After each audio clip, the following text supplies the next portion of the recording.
an attempt to rekindle the Palestine-Israel peace process. 30 years on from the US-mediated Oslo Accords, that deal's promise soon fell apart. Can a Saudi-led initiative restart talks aimed at negotiating a two-state solution? I'm Hazem Sika, and today's newsmaker is Palestine.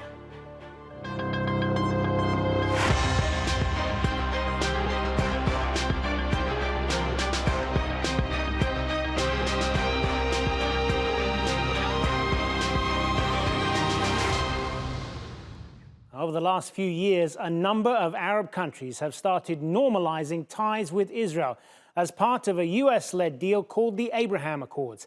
Saudi Arabia is also in talks with Tel Aviv, with Riyadh insisting that Palestinian statehood is at the heart of their negotiating strategy. But their attempt at peace between Israel and Palestine isn't the first. The Oslo Accords were seen as a major breakthrough back in 1993. A final treaty was meant to be agreed in 5 years. But 30 years on, the interim Palestinian Authority remains in place. Illegal settlements in the occupied West Bank have increased more than sevenfold, and Israel has elected its most far-right government. The first Oslo Accord was signed on the White House lawn and was followed by the historic handshake between Israeli Prime Minister Yitzhak Rabin and Palestinian Liberation Organization leader Yasser Arafat. The agreement was the first ever direct deal between Israelis and Palestinians. It set out a plan for future peace talks with the goal of a two-state solution. The leaders of the Palestine Liberation Organization returned from exile and were recognized by Israel as the legitimate representative of the Palestinian people. The PLO, in turn, recognized Israel's right to exist in peace. We who have fought against you, the Palestinians, we say to you today, in a loud and a clear voice, enough of blood and tears. Enough! أتوجه إلى شعب إسرائيل. Let me address the people of Israel and their leaders, with whom we are meeting today for the first time. And let me assure them that the difficult decision we reached together was one that required great and exceptional courage. We will need more courage and determination to continue the course of building coexistence and peace between us. But hopes for a Middle East peace process were soon dashed. In November 1995, Yitzhak Rabin was assassinated, shot twice by a far-right Israeli Jew opposed to the Oslo Accord. Rabin had just addressed a peace rally in Tel Aviv. In May the following year, his government was voted out of power, replaced by Benjamin Netanyahu's right-wing Likud party. By 2000, peace talks collapsed after Clinton, Arafat, and the Prime Minister Ehud Barak failed to reach an agreement at Camp David. Jerusalem's status, territorial borders, and the right of return for Palestinian refugees were all sticking points.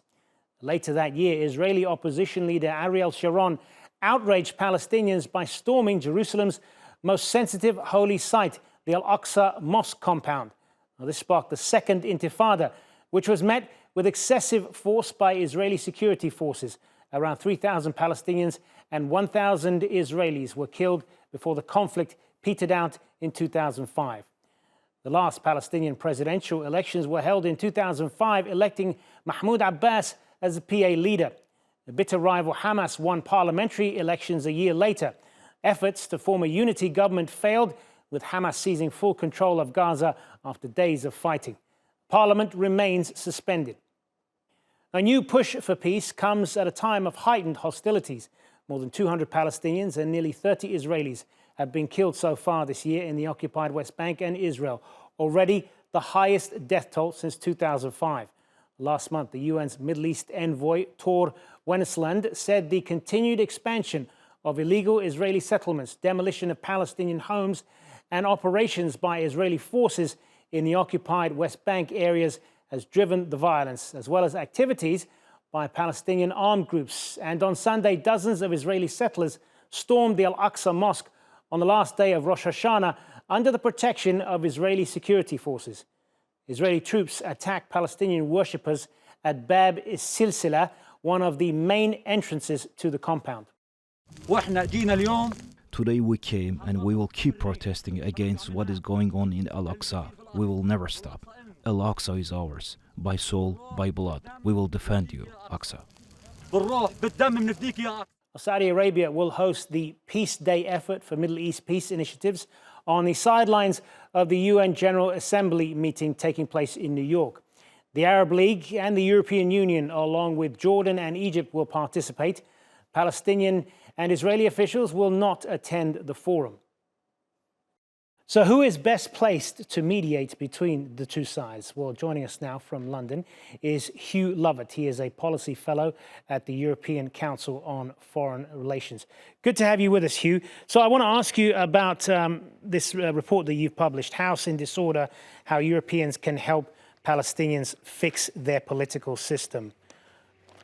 Just give us an overview of where you think that should start then. Sure, and thank you for having me. The first point to make absolutely clear is when one is looking at the current deteriorating situation on the ground politically, clearly there is a context of occupation and deepening apartheid. So I want to be very clear that the core drivers remain very much Israeli policy, and that has to be a focus for the international community. Now, having said that, I think, of course, we need to acknowledge that the Palestinian leadership itself has agency. And while it is not primarily responsible for the situation we have at the moment, nonetheless, I think through its own decisions and a lot of the domestic actions that have been taken, especially by President Mahmoud Abbas, we need to acknowledge that these actions have actually exacerbated the situation and actually created an additional driver of political instability and insecurity. So that's the starting point. Then the question is, what is the role of Palestinians themselves? Obviously, this is a Palestinian issue. They need to lead on terms of reforming and re-legitimizing their own domestic system. But of course, there's a role and responsibility for the international community and the European Union, not just as primary funders of the Palestinian Authority, but also acknowledging that the European Union has, through its own actions, often contributed towards this internal disarray that we see on the Palestinian political side. So that's the starting point. What can the EU do to be actually constructive and helpful in support of Palestinian rights? When you talk to many Palestinians, though, Hugh, a lot of them are quite skeptical about the European Union's ability to be an honest broker in all of this. On many of the things that have happened in the region, whenever there's been violence, they've seemingly said all of the right things, condemned Israel's actions, but essentially it ends just there at words, and they've seen very little in the way of concrete action. What do you say to that? Well, as someone who's worked on European foreign policy for over a decade, I do share a lot of that frustration. But we need to be very clear, when we're talking about mediating Israeli-Palestinian peace, we are so far away from any potentially meaningful and serious peace process. So talking about who can do it or who's an honest broker, I think, is almost academic. The priority is, how does one recreate the foundations that can allow for a relaunch of serious and meaningful peace negotiations in the future, whether that is towards a two-state solution or some other dispensation that can guarantee equal rights. Clearly, there's a conversation and there's actions that need to be taken vis-a-vis Israel in terms of challenging Israeli impunity and changing Israeli public and political support, moving that away from continued occupation towards deoccupation. But likewise, there's a question about what could Europe do to try to re-legitimize, reform, and revive Palestinian institutions, which would be a way to also enhance Palestinian agency. And I think then the question is not just what Europe can do, and I think it has a lot, and we can go into that, but also why should Europe be doing this? And as I said, it's a core funder, so in some ways it is implicated in what's happening. But ultimately, I think having a legitimate, strong, and representative Palestinian leadership that represents Palestinian aspirations, that can push forward Palestinian unification and reconciliation, and that can offer perhaps a more viable strategy in support of Palestinian rights. Ultimately, that's something that's good for Palestinians, but that's also something that's good for the EU and the European Union and its member states, because that is ultimately, I think, the only way we're going to start to make serious progress towards challenging Israel's open-ended occupation. Well, you mentioned the two-state solution there, and we talked about that at the top of the show in the setup of the Oslo Accords. That was the ultimate goal of the Oslo Accords back when they were signed 30 years ago, was a Palestinian state and an Israeli state living side by side. Is that two-state solution still viable at this point with the reality that is on the ground now of the continued growth of Jewish settlements in the occupied West Bank, cutting off so many Palestinian communities from each other. I mean, is that still a realistic goal? That's a very good question, a very tough question to answer. You know, obviously, no one can predict the future. So I would never say a two-state solution is not possible in the future, but we're talking very long term.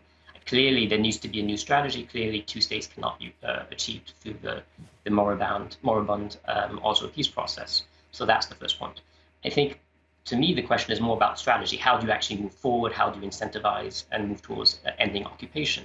Now, I'm not Israeli, I'm not Jewish, I'm not Palestinian, so ultimately, I don't think I really have a say whether it's one state or two state. What I would say, what matters to me as a European, as someone who works in European foreign policy, is that this has to be, any solution has to be predicated on equal rights. Now, equal rights can be achieved through two states or one state or some other. And I'd also add, if it becomes clear that two states is not possible, and I think there's a lot to say at the moment that there is no longer a pathway towards two states, then I think the international community needs to be very clear that if its preferred option of a two-state solution is not possible, then the only other alternative that could be acceptable to achieve equal rights will be through one state, whether it's a binational state or one state for equal rights for all its citizens, or however that's configured.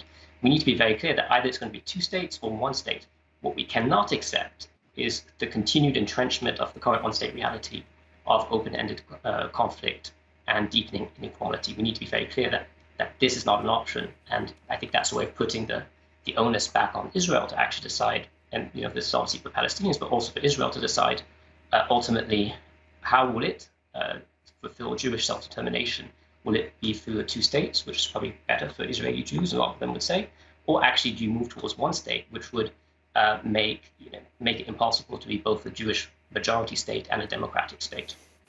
How much commitment is there in Europe right now to resolving all of this, given the current issues in the European continent right now, not the least of which is the ongoing war in Ukraine and all of the various economic problems that European countries are dealing with, and their own domestic political challenges. There's an issue there of where solving the Palestinian-Israeli issue sits in all of that.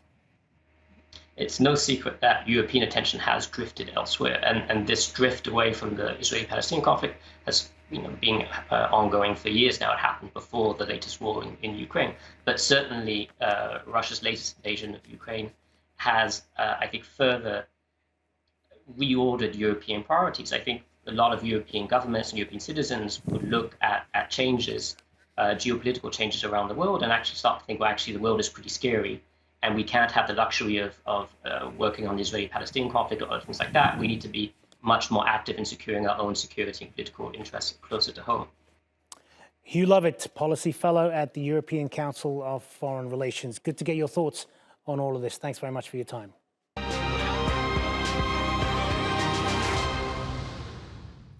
Well, let's unpack how shifting relations in the region could help or hinder the prospects for negotiations. Joining us now from Tel Aviv is David Aaronson. He is the Deputy Director for Israel at the Abraham Accords Peace Institute and a former Senior Advisor to Israel's Minister of Regional Cooperation. From Washington, we have Palestinian-American political analyst Omar Baddar. Good to have you both with us, gentlemen. So, David, if I could start with you, let's talk about the Abraham Accords. 3 years old now. How would you assess those agreements and where they sit in the overall picture of peace in the region? This week is the third anniversary of the Abraham Accords, as you said. And if we looked at the past 3 years, we've seen that if any message is coming to us, it's that these accords are strong and that they're here to stay. The trade level between Israel and Abraham Accords countries has surpassed $6 billion in the past 3 years. We've seen more than 1 million Israeli tourists visit Abraham Accords countries in the past 3 years. We've seen agreements signed, bilateral visits, Israeli ministers and other Abraham Accords ministers visiting Israel. So the Abraham Accords are strong, and this is just the beginning, and I'm optimistic it's going to continue to grow. Well, all of this sounds very positive, David, certainly from an economic perspective and from an Israeli perspective. But where does this leave Palestinians in the occupied West Bank who are dealing with the daily grind of occupation by Israeli soldiers, by violence, by checkpoints wherever they go, and by the continued expansion of Jewish settlements in the West Bank and in East Jerusalem? I think that the Palestinian people really deserve better from their own leaders. They were presented with significant offers by various Israeli prime ministers, and their leaders rejected all of them. And I asked myself, where is the Palestinian Anwar Sadat? Where is the Palestinian Mohammed bin Zayed? If these leaders were serious about providing for their people, they wouldn't be investing in terror and hatred of another. They wouldn't be rejecting peace proposals. They'd be investing in their people and their land, creating jobs just like the other Abraham Accords countries do, and really, really doing what's best for their people. So I feel really sorry for the Palestinian people, but at the same time, their leaders have caused these issues and have prevented any such peace agreements from coming about to bring them the prosperity that they deserve. Okay, Omar, I know you want to respond to some of what David has said there, but I also want to ask you as well about the Abraham Accords and where the Palestinians fit into all of this. Has this diminished Palestinians as an issue in the eyes of their Arab neighbors? Look, I mean, I think this is really all theater for the most part. These are deals between authoritarian governments that were never in conflict with Israel in the first place. In fact, they were kind of in quiet alliance with Israel. And the reason why those alliances were quiet is because it is immensely unpopular in the region to normalize relations with an apartheid regime that is oppressing Palestinians on a daily basis, robbing them of their land, throwing Palestinian children in military detention, and denying Palestinians any possibility for self-determination or an existence with basic human rights. And what has changed now is that with some incentives from the United States, in terms of military deals and financial incentives, these countries were willing, these governments, I should be more specific, because these are, again, not very representative of their populations.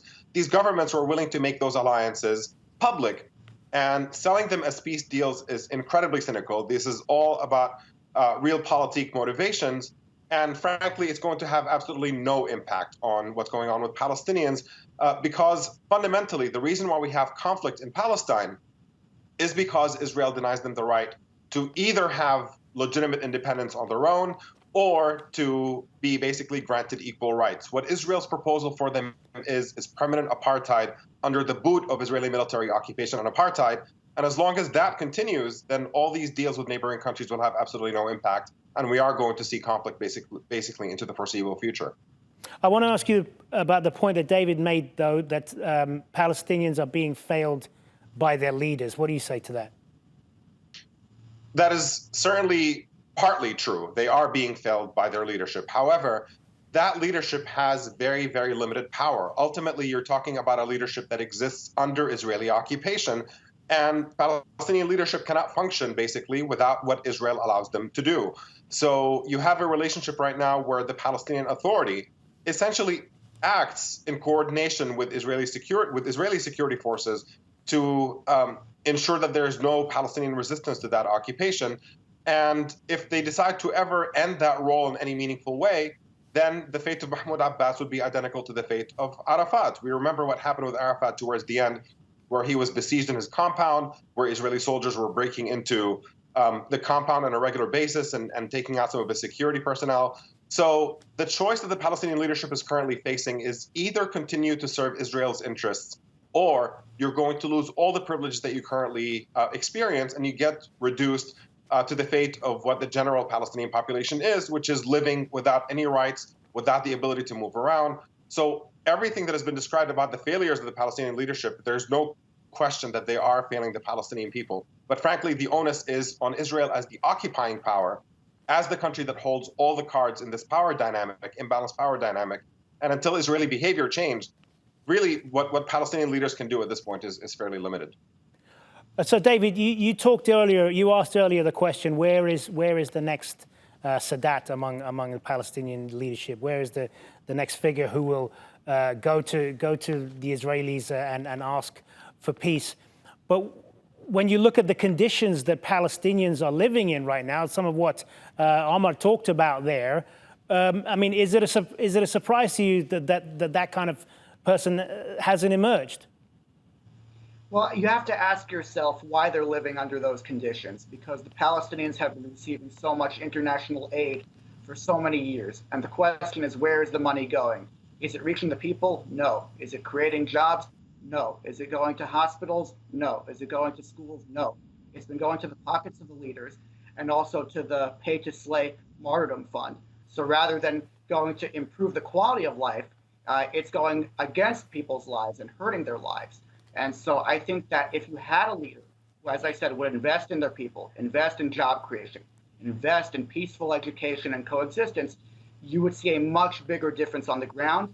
Sadly, the Palestinian Authority leaders and the leaders of Hamas in Gaza have been investing the money in the opposite direction, which is deeply disappointing. I have to respond to that real quick. Go ahead. Yes. First of all, the idea that there is a pay-to-slay program is just a lie. It is that simple. There is a program in which Palestinian prisoners and Palestinian people who die basically resisting Israeli occupation or who are killed by the Israeli occupation, their families receive compensation.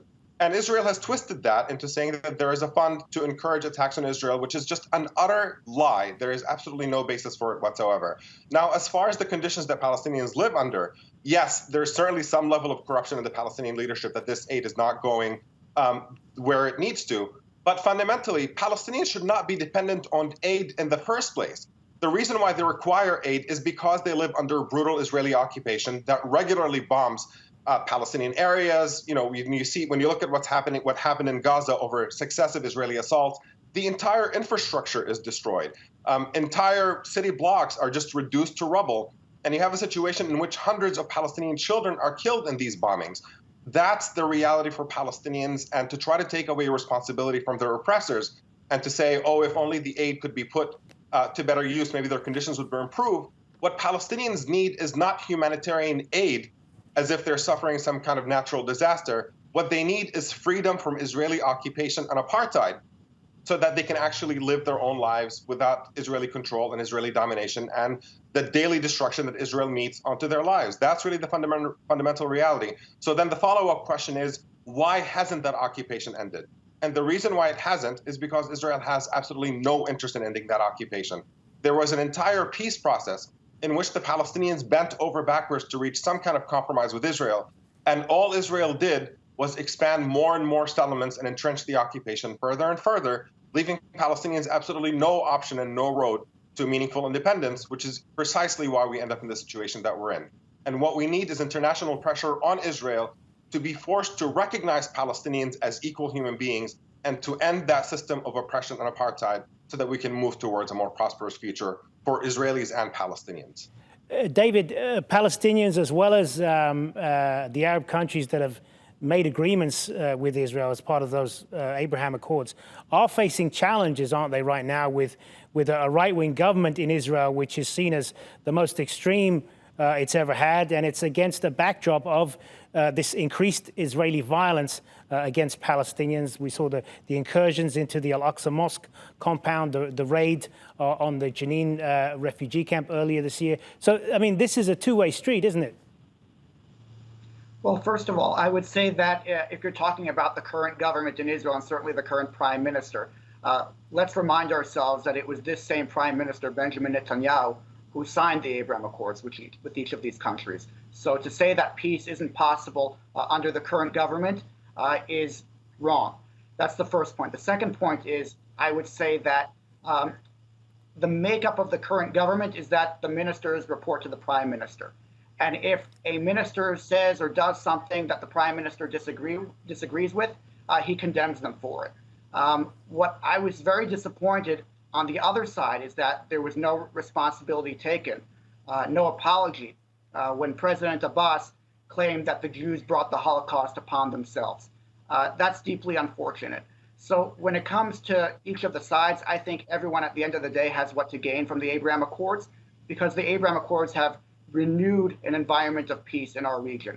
It brings hope to both Israelis and the Palestinians that it is possible to have a brighter future. Okay, I'm going to give what's probably going to be the last word on this to Omar briefly. Sure. There's no question that what Mahmoud Abbas said about the Holocaust is deeply offensive.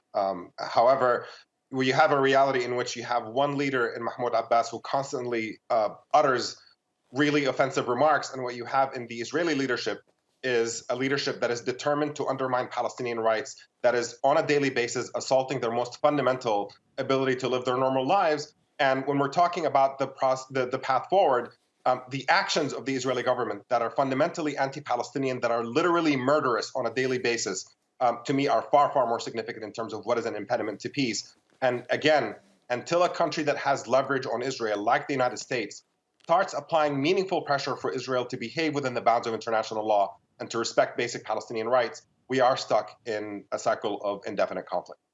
All right, and on that note, we're going to have to leave it. Thank you to both of you, David Aaronson and Omar Baddar. Thanks very much for being on the Newsmakers. And thank you for watching. Remember, you can follow us on X and be sure to subscribe to our YouTube channel. I'm Hazem Seeker. See you next time.